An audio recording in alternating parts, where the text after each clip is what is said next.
Welcome to Qualys Vulnerability Management. In this video, we'll discuss mapping. In this video, you'll get an under-the-hood look at what is happening during a map. Then, you'll see how to define map targets, configure option profiles, and finally, how to launch a map. Mapping is done in the discovery phase of the vulnerability management lifecycle. Mapping is used to understand what hosts are in your network, but no vulnerability assessment is done during a map. It's simply a discovery. Three major parts are required for running a map. One requirement is targets. In other words, what exactly are you mapping? A domain or IP range. Next is the scanner appliance, which of course is what you will use to run your map. And finally, the option profile, which defines how your map will run. By simply knowing your domain, an attacker might then try to see what other information he can glean about your network. Qualys tries to emulate similar activity in a non-intrusive way to provide visibility on what is being exposed in your NetBlock or domain. Here are the general steps on what happens when you run a map. First, the service is going to look at the domain provided and do a whois. If an IP range was provided as the target, then the service will try to perform a reverse lookup to see if it can find a host name. It's important to remember, wherever you're mapping from, you will need layer 3 routing to map or scan a host. Qualys will then attempt to perform a zone transfer to see if it can find other IPs within the domain. The map will also try to take the domain name provided and perform a naming brute force to understand other hosts that may be associated with it.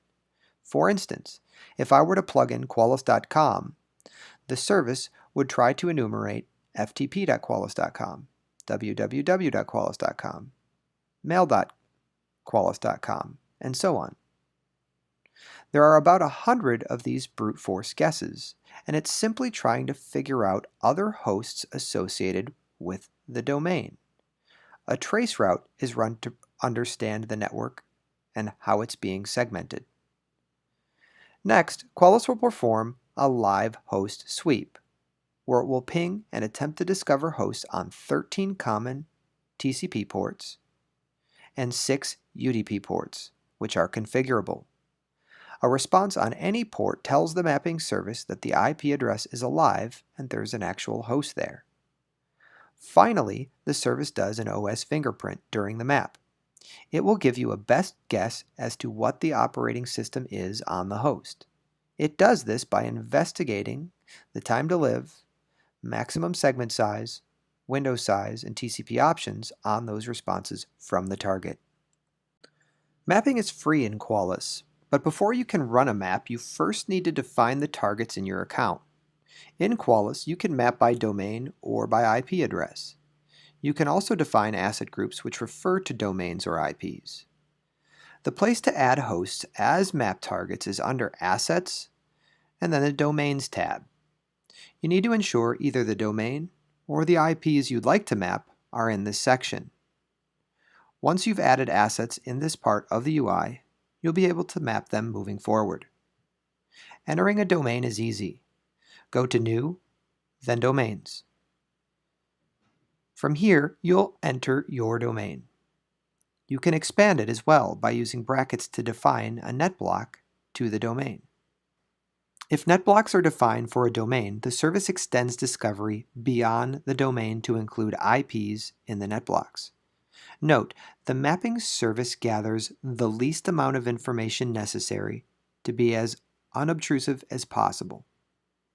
Of course, only run maps against domains and netblocks where you have permission. What if you don't want to use a specific domain? What if you want to just map a block of IP addresses? The none domain is a special domain that allows you to map IP ranges directly without associating the IPs with a registered domain name. You can define one none domain with multiple net blocks for your account.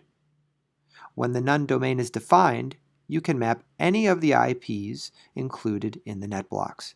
To launch a map, go to the Scan section and the Maps tab. Click New and then Map.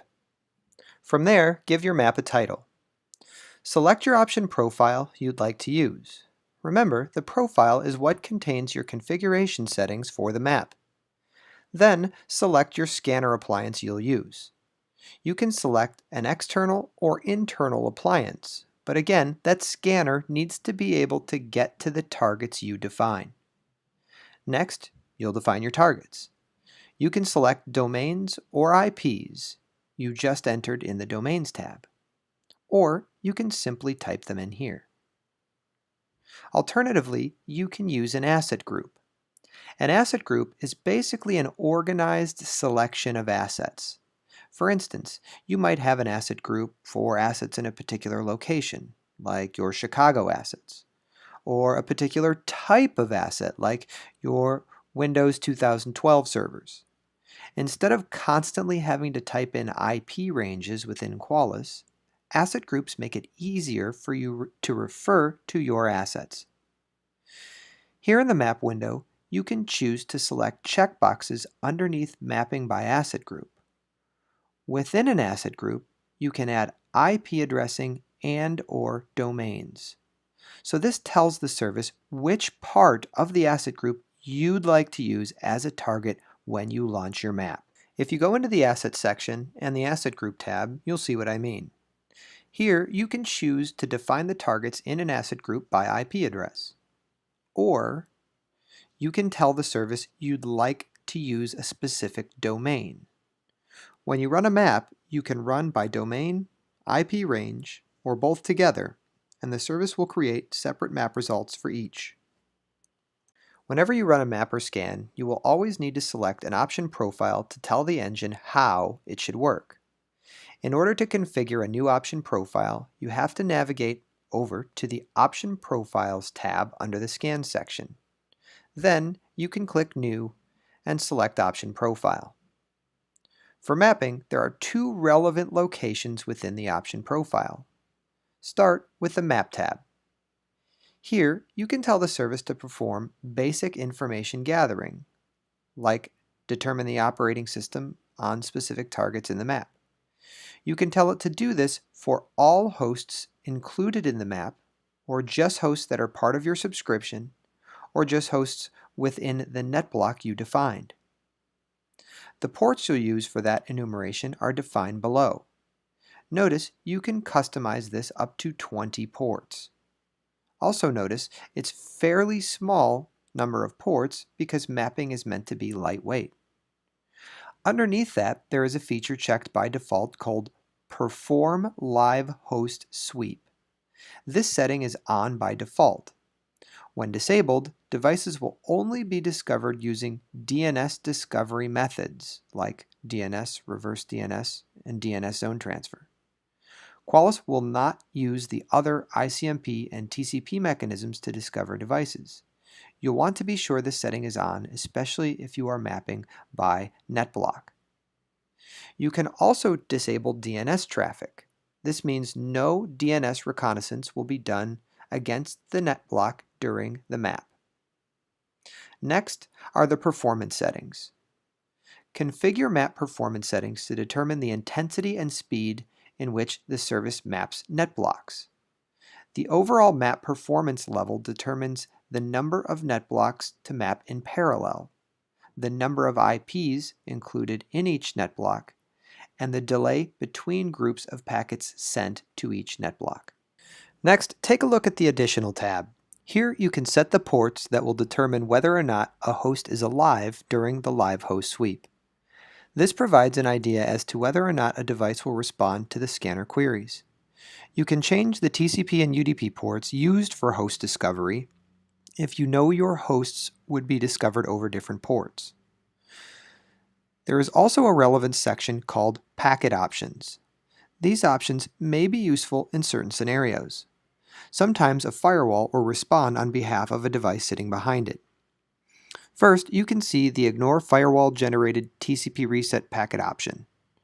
When this option is selected, the scanning engine will try to identify firewall-generated TCP reset packets and ignore them.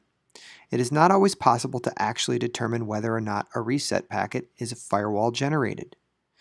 This is a best effort, and usually a better practice is to place the scanner appliance you are using behind the firewall to map as though you are on the same segment.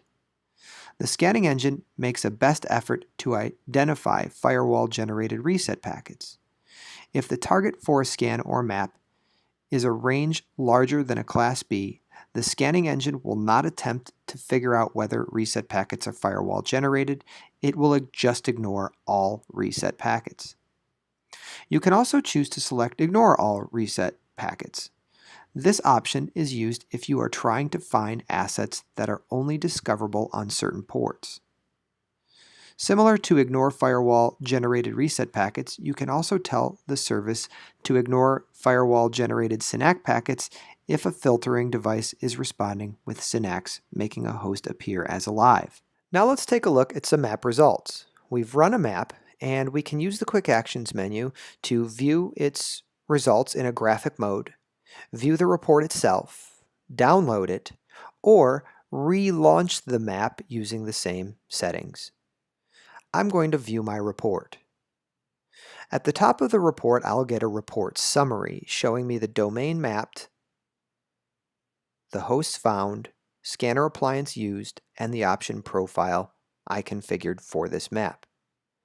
Below that, I see a set of results. It shows me the IPs found with host name, NetBIOS name, default gateway, and operating system. As I scroll down through this, I'll find an appendix section which lists a legend. Here, it breaks down the symbols you'll see in the right-hand column of my map results. A means approved. I can approve hosts as part of my map results, letting Qualys know that these hosts are allowed or belong to my network. All it is a manual flag that allows me to say I recognize this host. It's not a rogue host. It's only used in the mapping section, however. So you will not see the approve host flag in your scan results, only in maps. S means scannable.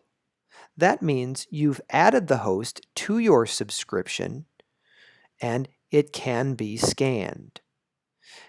Up here, you can see some hosts have the S next to them in my results, and I've actually scanned them because they are hyperlinked and I would be able to see scan results on those hosts. L means live. When we actively tried to ping the host during the map, we got a response. If you see no L next to a host listed in your map results, it usually means we discovered it via DNS. But when we actively tried to ping it, we got no response. N means it's in the net block.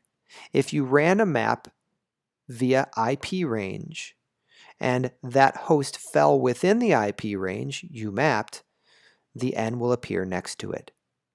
If we discovered hosts outside of that net block, the N will not appear next to those hosts. Finally, you'll see your option profile settings. Thank you for watching this video on Qualys Vulnerability Management.